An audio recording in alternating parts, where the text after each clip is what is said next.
서울 집값이 내렸습니다. 그리고 박근혜 정권도 오히려 집값이 지금 문재인 정부와 비교하면 5년 내내 총량이 집값이 오른 총량이 문재인 정부 3년과 비교도 안 될 정도로 작습니다. 근데 이런 것은 왜 이 정부가 이렇게 집값이 폭등하게 됐냐. 본인들은 집값을 잡는 정책이라고 내놨지만 그 23번의 대책이 모두가 이렇게 얼기설기 얽혀가지고 집값을 올리는 결과를 가져온 것입니다. 제가 예를 들어서 이제 두 개를 말씀드렸는데 일머리가 많이 모자란다. 그래서 본인들이 목표하는 바와 거꾸로 된 결과물을 내놓고 있다. 그렇게 말씀드리겠습니다. 맞습니다. 다른 분 예. 제가 저기 박근혜 정부 얼마나 집값이 올랐나 그건 조금 이따 제가 데이터를 보고 말씀을 드릴게요.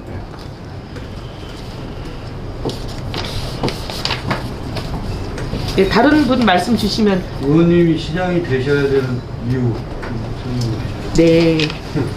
아니 근데 잠깐만 그거는 이렇게 하면 어떨까요? 오늘은 제가 출마 선언을 하는 걸로 하기가 조금 좀 미묘한 사정들이 좀 있습니다. 그래서 출마 선언을 하는 자리로 말고 출마 가능성을 시사하는 자리로 좀 부탁을 올리겠습니다. 그러면 시장이 돼야 되는 이유보다 시장이 바뀌어야 되고 어떤 시장이 돼야 되는지 그걸 설명드리면 어떨까요? 그게 더 낫겠죠? 네. 지금 주변에서 많은 분들이 서울 지난 10년간 잃어버린 10년의 서울이다. 이 서울을 그대로 둘 수는 없다. 거기다 또 서울시장 본인이 불미스러운 사고로 비극을 맞았기 때문에 이번에는 서울시장 자리를 일을 할 수 있는 사람, 잃어버린 10년을 완전히 보상할 수 있는 사람으로 바꿔야 된다. 이런 얘기들을 많이 하시고 이혜원이 그래도 적임자 아니냐라고 권하시는 분들이 많아서 그 제안을 무겁게 받아들이고 지금 신중하게 고민하고 있고 거의 고민의 막바지에 와 있습니다. 그럼 아까 첫 번째 질문에 이어서 아까 네. 부동산 정책에 대해서 일머리가 잘못됐다라고 얘기를 하시는데 네네네. 그러면 문재인 정부의 부동산 정책이 해법이라고 제시할 수 있는 부분이 있나요? 네, 그렇습니다. 예를 들면 공급을 확충해야 된다. 이것이 저의 지속된 주장인데 이 정부는 항상 뭐라고 답을 하냐면 공급 이미 충분하다, 부족하지 않다. 주택 보급률이 100을 넘지 않았냐 이렇게 얘기를 합니다. 근데 그건 정말 주택에 대해서 너무 모르시는 말씀이세요. 1960년대, 70년대 우리 산업화 시대에 대량으로 공급했던 주택들이 이제는 노후화돼서 불량주택으로 전락했습니다. 그런 집은 개수가 아무리 많아도 지금 사람들이 들어가 살고 싶어하는 원하는 주택이 아닙니다. 이미 지금 시대는 21세기 4차 산업혁명의 초입 단계에 있기 때문에 집도 스마트 주택을 원합니다. 밖에서 핸드폰 앱으로 전원도 켜고 끄고 가스도 켜고 끄고 도어락도 풀고 잠금하고 뭐 여러 가지 등등 에어컨도 켜고 끼고 이런 식으로 집이 이제 IT와 결합된 새로운 스마트 주택을 원하는데 이런 고급화되고 다양화된 니즈에 걸맞는 새 집은 턱없이 부족합니다. 그런데도 지금 국토부와 문정부는 과거에 지어진 낡은 집 개수를 가지고 그게 현재 가구 수와 엇비슷하니까 주택 보급률 100을 넘었고 새로운 공급은 필요 없다. 이렇게 고집을 부리면서 이 모든 문제를 일으키고 있습니다. 주택이 새로운 주택에 대한 수요가 있는데 새로운 주택이 원하는 만큼 공급이 안 되면 집값이 뛰는 것은 이거는 뭐 불을 보듯이 빤합니다. 그래서 새로운 주택, 고급화되고 다양화된 니즈에 국민들의 니즈를 충족시킬 수 있는 주택, 이 주택을 충분히 공급해야 된다. 이게 이제 저의 주장인데 지난 서울시 10년을 보면 민주당 시장이 있는 동안에 주택 공급을 막아왔습니다. 서울이란 도시는 잘 아시다시피 새로 집을 지을 수 있는 대규모 땅이 거의 없는 상황이에요. 그러면 새 집을 이렇게 고급화되고 다양화된 니즈에 걸맞는 새 집을 지으려면 있는 집을 정비하는 재개발이나 재건축이 가장 주된 수단입니다. 그런데 재개발 재건축을 하려면 정비구역으로 지정이 먼저 돼야 되죠. 근데 지정해 가는 과정에서 굉장히 주민들은 고생을 합니다. 수년간 집집마다 다니면서 동의서 다 얻어가지고 그 자격 요건에 갖춰서 지정을 받는 건데, 그런데 그렇게 애써서 지정해 놓은 정비구역을 박원순 서울시장 10년 동안에 제가 듣기로는 400개가 넘는 정비구역을 해제했다고 알고 있습니다. 상당히 많은 부분이 집권 해제입니다. 근데 집권 해제를 하면서 정비구역을 해제했다는 얘기는 재개발 재건축을 하지 못하게 부당하게 가로막은 거죠. 그래서 이런 부분들이 그동안 서울의 새집 공급을 막아왔고 또 새집 공급이 막히는 바람에 서울은 집값이 뛸 수밖에 없는 어떻게 보면은 그 기름이 가득 차 있는 거죠. 여기에 이제 불을 붙인 것이 문재인 정부의 23번의 어떻게 보면은 옥죄기 대책. 이 옥죄기 대책이 그동안 서울시가 10년 동안 기름을 깔아온 거에 불을 붙였다. 이렇게 보고 있습니다. 지금 전국적으로 집이 문제가 되는 곳은 서울입니다. 다른 지방 도시는 오히려 뭐 미분양도 있고 다른 문제, 서울과는 전혀 다른 문제를 안고 있어요. 근데 서울과 지방을 이제 차별화된 정책으로 접근을 해야 되는데 서울의 문제는 고급화되고 다양화된 니즈에 걸맞는 그걸 충족시키는 주택이 턱없이 부족하기 때문에 그 공급을 확충해야 된다. 이것이 이제 제 주장이고 새로 시장이 되는 사람은 부당하고 무리하게 이런 새 집을 공급하는 일들을 막아서는 안 됩니다. 풀어주기만 해도 어마어마한 물량이 공급이 되고 그 공급이 지금의 이 불붙는 수요를 상당 부분 충족시킬 수 있기 때문에 집값 안정에 큰 역할을 할 것이다. 저는 그렇게 보고 있습니다.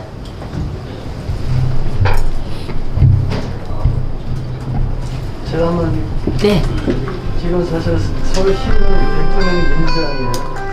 그러다 보니까 박원순 전 시장이 추진했던 정책을 그대로 비조를 유지를 하겠다고 정책을 보여요. 근데 그 안에는 그거를 만약에 딴 정당의 후보가 당선이 돼서 들어가도 사실 쉽게 무너뜨릴 수 있는 그런 정치가 아니에요.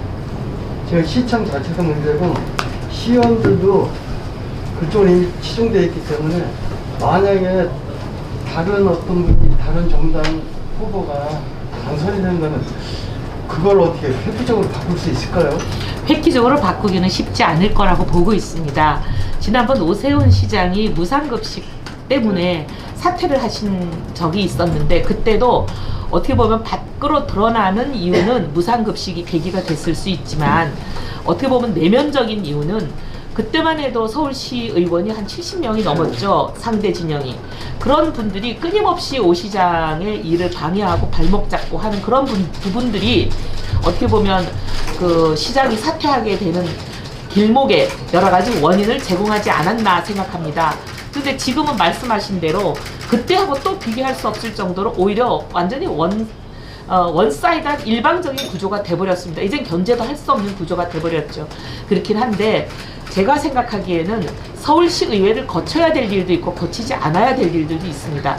첫째, 서울시 의회를 거치지 않아도 되는 아까 이제 정비구역을 해제한다든지 무리하고 부당하게 재건축을 가로막는다든지 아니면 이제 해제를 해버린다든지 하는 이런 일은 사실 시장의 행정행위이고 그 공무원들이 집행하는 일들이기 때문에 시의회를 굳이 거치지 않고도 할 수 있는 부분들이 꽤 있습니다.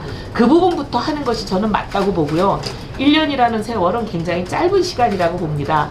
그래서 상대 진영 의원들하고 싸우다가 세월을 다 보내는 것은 저는 현명하지 않다. 그래서 시장이 직권을 가지고 할 수 있는 행정행위들부터 차근차근 해나가고 그 다음에 서울시의회도 결국 서울시의회도 표를 받고 다음 선거에서 이기려면 주민들이 원하는 일을 해야 본인들도 재선이 되지 않겠습니까? 다시 그런 방식으로 많이 설득하고 함께 포용하는 방식을 투트랙으로 써야 될 것이라고 봅니다. 그럼 거기 한 가지 더 물어볼게요. 복지하고 낭비하고 차이가 뭐죠? 복지. 박원순 시장이 했던 게 사실은 복지라고 얘기하면서 굉장한 예술을 쏟아붓는데 그게 저는 두 가지 기준이 중요하다고 봅니다. 복지를 어느 정도 선으로 하는 것이 적정하냐에 대한 질문이신 것 같은데요. 복지라는 게 꼭 필요한 사람에게 가야 되는 건 복지에 저희는 요건을 충족한다고 봅니다. 필요하지도 않은 사람들에게 그냥 보편적 지원이라는 이름 하에서 지원하는 것은 복지에 적합하지 않다라고 생각하고요. 예를 들면 뭐 이건희 회장 이제 돌아가셨지만 거기에 경로연금 들여봐야 무슨 의미가 있겠습니까? 등등 꼭 필요한 사람에게 가는 거 그 조건을 하나를 충족해야 하는 것이 복지의 기본 요건이다 이렇게 보고 그 다음에 재정 요건을 충족해야 된다고 봅니다. 아무리 필요한 돈이고 집행하면 효과가 있는 돈이라 하더라도 재정의 테두리 안에서 우리가 부담할 수 있는 능력의 한계 안에서 가장 돈값을 하는 우선순위를 정해서 지원하는 것이 옳다. 그렇게 보기 때문에 이 두 가지 기준으로 해나가면 복지와 낭비는 어느 정도 걸러지리라고 봅니다. 그게 참 당연한 게 아까 시민들이 원하는 걸 해야 된다. 받기만 원하거든요. 이번에도 교육청에서 뭘 했냐면은 신입생 애들 1학년 입학, 중, 고, 초등학교는 오는데 태블릿 설치를 다 줘요. 그런 걸 원하고 있다니까요. 그거 얘기하잖아요. 싫어하는 부모 하나도 없어요. 어우 잘 됐다고 그러지. 네.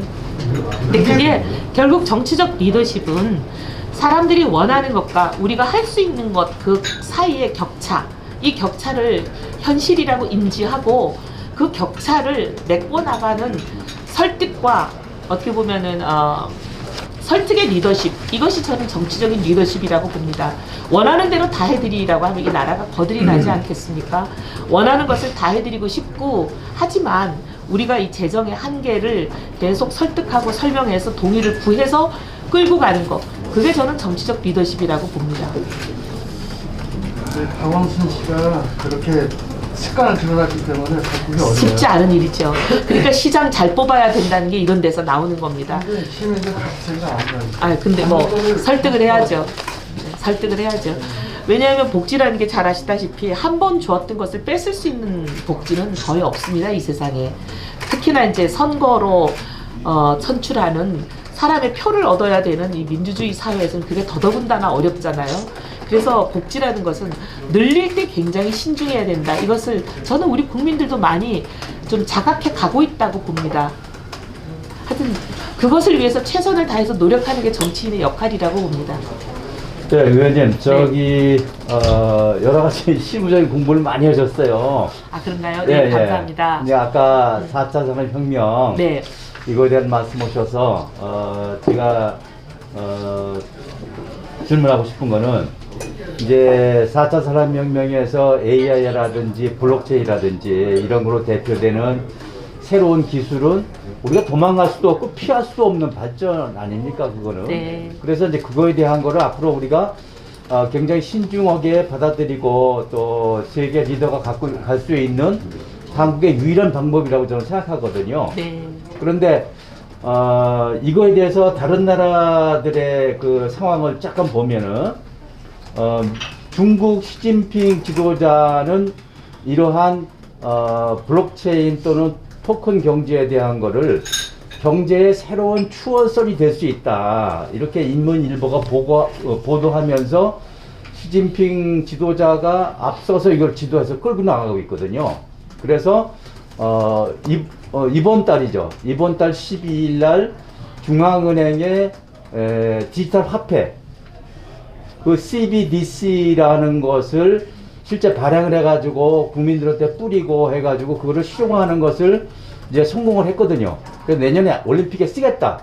이런 목표를 가고 있고 또 일본 정부에서는 이제 CBDC를 내년도 하반기에 하겠다 이렇게 했더니 자민당 의원이 내년도에 일본에서 하는 건 너무 늦다 이렇게 질타하는 이제 그런 보도도 나 있었고 심지어 북한의 김정은 지도자도 이것을 새로운 경제의 좋은 수단이다. 이걸 해야 된다 하면서 이걸 특수한 이제 그런 용도로 쓰면서 뭐 해킹도 하고 뭐 이렇게 해서 지금 많은 디지털 화폐를 확보하고 있거든요. 그런데 이제 이런 걸 보면서 우리나라 정부는 2017년도에 한국거래소가 세계적인 리딩을 하고 있었어요. 그런데 그걸 박 장관이 나서서 불을 꺼버렸거든요. 그래서 저는 앞으로 우리 정치 지도자들이 이런 데 대해서 좀 더 관심을 갖고 좀 앞서가야 되지 않을까. 그래서 우리 국민들이 미래의 부자가 될 수 있는 길을 좀 막고 있어요, 정부가. 이거에 대해서 앞으로 어떻게 하시겠습니까? 전 너무 공감이고요. 네. 제가 국회 4차 산업혁명 특별위원회 위원장을 했습니다. 네. 근데 제가 굉장히 안타까워서 정부에도 많이 얘기를 했지만 저희 말을 들어주지는 않았습니다. 지금 이제 말씀하신 거래소를 폐쇄하는 문제, 거래소를 폐쇄하는 것뿐만이 아니라 뭐 블록체인이나 4차 산업혁명의 여러 가지 기술을 가진 업체들이 ICO를 국내에서 하는 것도 지금 상당히 규제하고 있잖아요. 그렇죠. 그러니까 이게 이제 기업이라는 것은 다 외국에 가서 하고 있어요. 외국에 가서 하죠. 돈을 모아야, 투자자를 모아서 돈을 얻어야 사업을 할 수 있는 건데, 그 돈을 얻는 수단인 ICO나 이런 것들을 국내에서 못하게 사실상 어떻게 보면은 차단을 하는 것이나 마찬가지잖아요. 이렇게 돼서 외국에 가서 돈을 모으려니 기업들이 힘들기도 하고, 그 다음에 이 ICO나 이런 걸 하게 되면 자기들이 가지고 있는 핵심 기술에 대해서 설명을 해야 되니까 핵심 기술이 우리의 경쟁국에게 노출되기도 하고 여러 가지 불리한 점들이 많습니다. 그래서 이렇게 하면 안 된다고 수없이 얘기를 했고, 예를 들면 아까 말씀하신 이제 가상화폐 거래소만 하더라도 가상화폐가 투기판이 되고 문제를 일으키는 사례가 있었죠. 그런 문제는 고치면 되는 거지, 문제를 고쳐야지 암탉을 죽이면 안 되잖아요. 그렇습니다. 예. 예. 그러니까 그걸 뭐 진짜 우리말로 예. 구데기가 무서워가지고 구데기를 갖다가 장독대를 다 깨버리는 경우가 예. 있거든요. 이제 지금. 그런 경우는 저는 두 가지 방안을 제시를 했었습니다. 첫째, 이제 투기판이 되는 거가 문제가 있다라는 문제 제기가 하나 있고, 또 이거 하나는 잡으면 되죠. 그거. 예, 또 하나는 왜 거기서 어마어마한 돈을 불로소득으로 땀 흘리지 않고 근로하지 않아서 돈을 버는데 왜 너희들은 세금 안 내냐라는 얘기가 이제 두 가지 문제가 있습니다. 이거는 과세하면 되는 거예요.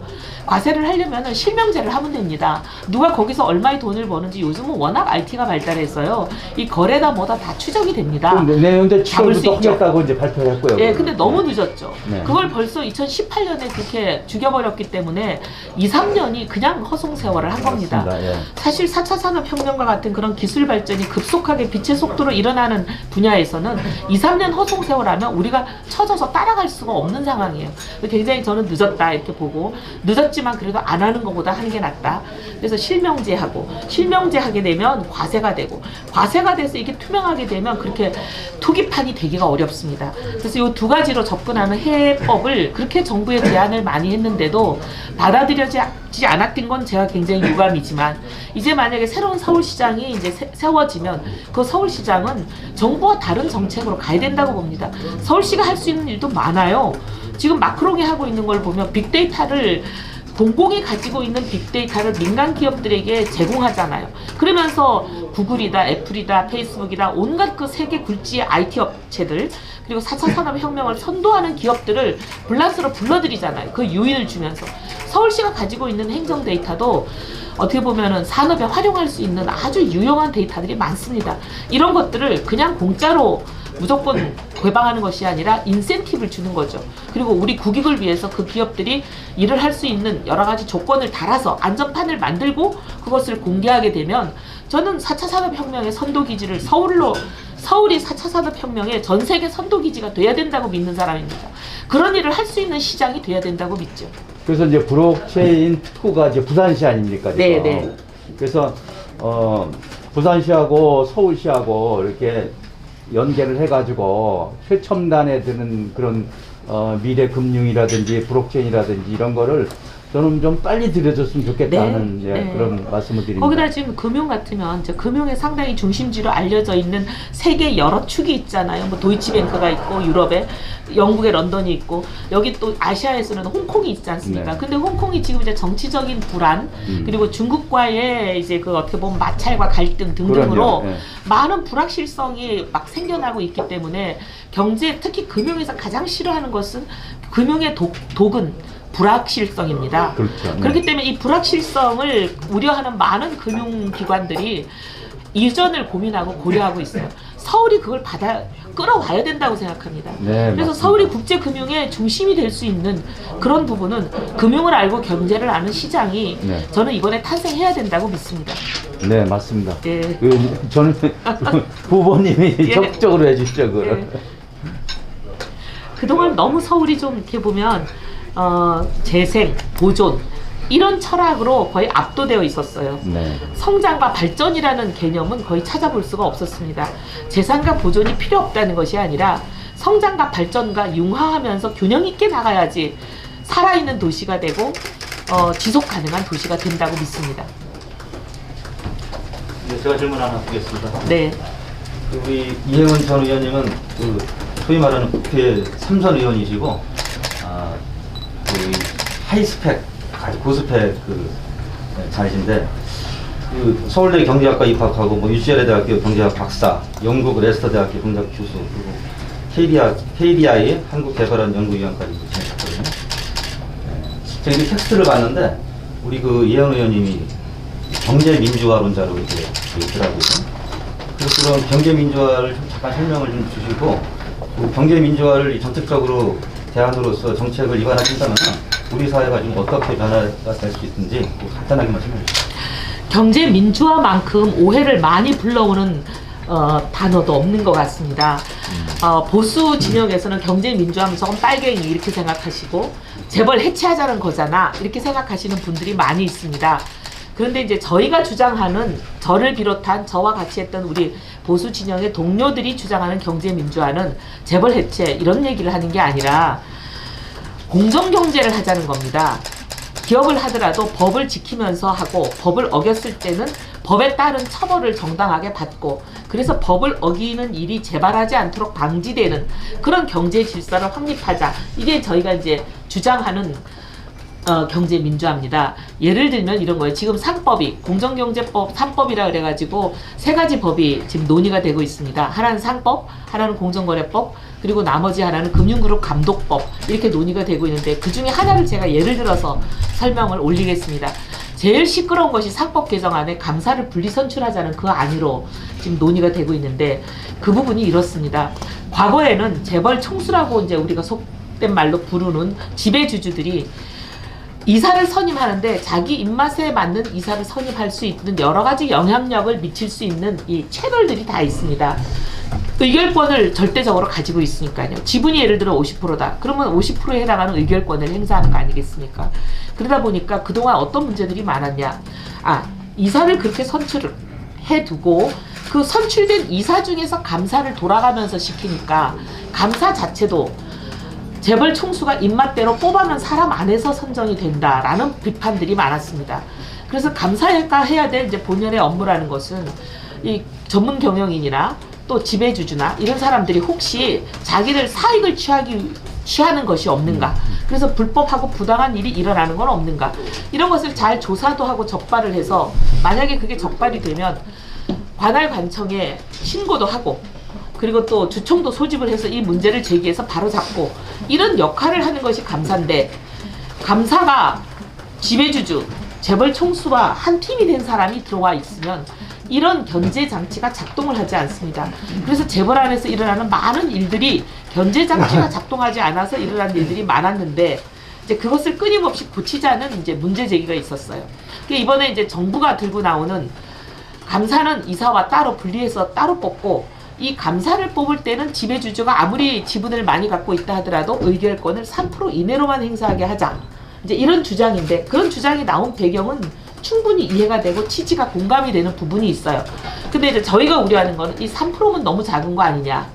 그래서 혹시 뭐 해외 투기 자본이 됐든지 먹튀를 하는 엘리엇 같은 그런 잘못된 투자자들이 들어와서 자기들이 앞세운 사람을 감사로 선출을 하게 하고, 그게 이제 그렇게 선출이 되면 그 사람들이, 감사라는 것은 기업 경영에 아주 내밀한 자료들, 회계장부, 재무제표 등등 기업의 영업기밀 같은 것에도 접근을 할 수 있습니다. 그런 것을 다 보고 우리의 적에게 이것을 유출하게 되면 어떡하나 하는 것이 이제 기업을 하시는 분들의 걱정이에요. 그래서 이제 그런 식으로 들어오는 사람들은 감사가 되지 못하게 막을 수 있는 안전판을 둬서 감사와 이사를 분리선출하게 하면 어떻겠느냐 하는 것이 이제 제 안입니다. 하여튼 뭐 예를 들면 그렇게 설명을 드릴게요. 경제민주화가 어쨌든 공정하게 법을 지키면서 부당하지 않게 기업도 하고 경제활동을 하게 하자. 이게 저희들의 취지입니다. 그래서 공정경제라고 표현을 하는 것이 오히려 적합한 표현인데, 뭐 경제민주화라는 용어를 다 쓰기 때문에 저 혼자 안 쓸 수도 없고 그렇게 되어 있습니다. 2003년 노르웨이 국회가 여성임원 할당제를 통과시켰습니다. 이제 간단히 얘기를 하면 여성임원 할당제는 2008년 말까지 노르웨이의 국영기업체나 사기업이 여성임원을 40%까지 해야 된다. 근데 안 할 경우에 벌칙이 아주 무섭습니다. 첫째는 그 벌금은 물론이고 제일 무서운 게 상장 폐지하겠다고. 어우, 예. 자본주의 국가에서 상장 예. 폐지는 두 가지 경우밖에 없습니다. 뭐, 쿠데타가 일어나서 헌법이 정지된 경우, 그 기업이 부도난 경우. 근데 그걸 앞에 내걸었어요. 상장 폐지하겠다. 2008년 가지고 5년 내에 완성해라. 근데 100% 됐습니다. 아, 예. 그리고 2008년에는 5년 후인 2010년에는 EU, 유럽연합 국가들이 100% 가입했습니다. 그 여성노원 할당제를 왜 하느냐? 이런 겁니다. 지금 우리나라도 여성들이 임신, 결혼, 임신, 출산 다 거부합니다. 원인을 물어보면 딱 한 가지 답이 나옵니다. 뭐냐면, 그렇게 되면, 그러니까 임신, 출산하면 내 인생 손해본다. 이겁니다. 노르웨이가 여성임원 할당제를 채택한 것도 그 손해본 여성의 인생을 정부가 보충해주자 이겁니다. 여성들도 사회적으로 동등한 지위를 주자. 네, 한국으로 돌아와서 지금 우리나라 상장 기업의 여성 임원이 몇 프로냐면 2%밖에 안 됩니다. 이 문제에 대해서 어떻게 생각하십니까? 저희 평생을 여성 문제 때문에 정치를 시작하게 됐고, 이 정치권에 와서도 여성이 국민으로서의 책임과 의무를 다하고 있습니다. 납세도 하고, 어떻게 보면 여러 가지 의무를 다하고 있는데, 그런데 저희가 그 다한 그 의무와 책임에 걸맞는 권리와 기회를 누리지 못하고 있는 부분이 저는 우리가 바꿔야 될 부분이라고 믿기 때문에 국회 안에 와서도 그 활동을 끊임없이 하고 있는데, 우리 회장님께서 이 여성 문제를 질문해 주셔서 너무 감사합니다. 가야죠. 많은 분들이 쿼터제를 왜 하냐. 쿼터가 또 다른 역차별을 낳는다. 여성에겐 기회가 될지 모르겠지만 남성에게는 기회를 박탈하는 것이 아니냐, 이런 반론들을 많이 제기하시지만 거기에 대한 제 답변은 이겁니다. 아리스토텔레스가 정의를 얘기하면서 정의는 여러 가지 종류가 있는데 그 중에 참 중요한 종류 중에 하나가 시정적 정의라는 게 있다고 했어요. 시정적 정의라는 것은 뭔가 부정의가 있을 때 그것을 고치기 위한 것을 얘기하는 거 아니겠습니까? 지금 여기 이렇게 종이가 접혀져 있어요. 접혀진 채로 수십 년을 왔으면 이거 한 번에 이렇게 한다고 바로 펴지지 않습니다. 반대로 거꾸로 많이 접어줘야 이게 바로 펴지지 않겠습니까? 이거 이제 아리스토텔레스가 얘기한 시정적 정의예요. 정의를 만들어 가기 위해서 그 시정하는 과정에서는 일순간 정의에 역행한다고 보여질 수 있는 일들이 일어날 수 있지만 결국 정의를 시정하기 위해서는 불가피한 면이 있다라는 그런 취지 아니겠습니까? 저는 그래서 그 여성 쿼터제라는 게 많은 분들이 반대하시지만 결국 여성이 동등하게 대우받는 사회를 만드는 날까지는 불가피하지만 필요한 측면이 있다고 봅니다. 네. 지금 이제 우리 협회하고 네. 제가 하고 있는 여원 뉴스는 선거가 있을 때마다 네. 이당 저당 가리지 말고 여성 후보 밀어주자 운동을 하고 여원 있습니다. 그래서 네. 네. 네. 그 벌써 2번, 금년까지 3번 했어요. 너무 감사합니다. 네. 그런데 이제 금년에는 중앙일보와 인터뷰를 하면서 보수대 통합을 이야기했어요. 네. 그런 과정 속에서 결국은 이제 그 안철수 대표로 인도가 했거든요. 네. 우리 당이 그 이겨내기 위해서는 보수가 대통합하고 안철수 후보가 서울시장으로 나가면은 승리할 수 있다고 봅니다. 네. 그래서 안철수 후보가 됐으면 좋겠다는 의미로서 아마 그 전달한 것 같은데 여기에 대해서는 어떻게 생각하십니까? 안철수 대표님 본인이 죽어도 안 나간다고 선을 그었는데 더 얘기할 필요가 있을까 싶습니다. 네. 어쨌든 뭐 모든 선거는 출마 여부는 본인의 자발 의사가 중요한 거 아닐까요? 네. 네. 제가 다시 한번 드릴게요. 질문 사안에 이제 살짝 계속 어필을 하셨는데 정작 아까 오늘 기자회견의 의도에 대한 부분은 사실상 안 나왔어요. 그러니까 뭐 서울시장은 어떤 후보가 돼야 된다라는 거 하고 그다음에 이제 의원님이 갖고 계신 서울시 시장에 대한 정의를 간단하게 좀 말씀해 주셨으면 좋겠습니다. 네. 저는 서울시가 그동안 보면 지난 잃어버린 10년이라고 제가 규정하는 이유는 재생과 보존에 방점이 두어져 있었습니다. 서울에서 지금 양봉을 한다든지 도시농업을 한다든지 그리고 지금 쓰러져 가가지고 1950년 60년대 지어져서 노후 불량주택에 대해서 도저히 사람이 삶의 질을 영위하면서 살기 어려운 그런 주택들을 재생 또는 보존의 개념으로 어떻게 보면 개발하고 성장시키는 걸 많이 막아왔잖아요. 근데 이런 서울은 저는 바뀌어야 된다고 생각합니다. 그래서 서울은 4차 산업혁명의 선도 기지가 돼야 되고 그리고 우리 대한민국의 성장 동력을 이끌고 가는 중심 핵심이 돼야 된다고 봅니다. 그동안 10년은 보존과 뭐 재생 이런 걸로는 성장 엔진이 되긴 어렵죠. 그래서 완전히 서울의 틀을 바꿔야 된다라고 생각합니다. 그래서 삶의 질도 편안하게 영이 되지만 그 다음에 그 도시가 성장해 가야 되죠.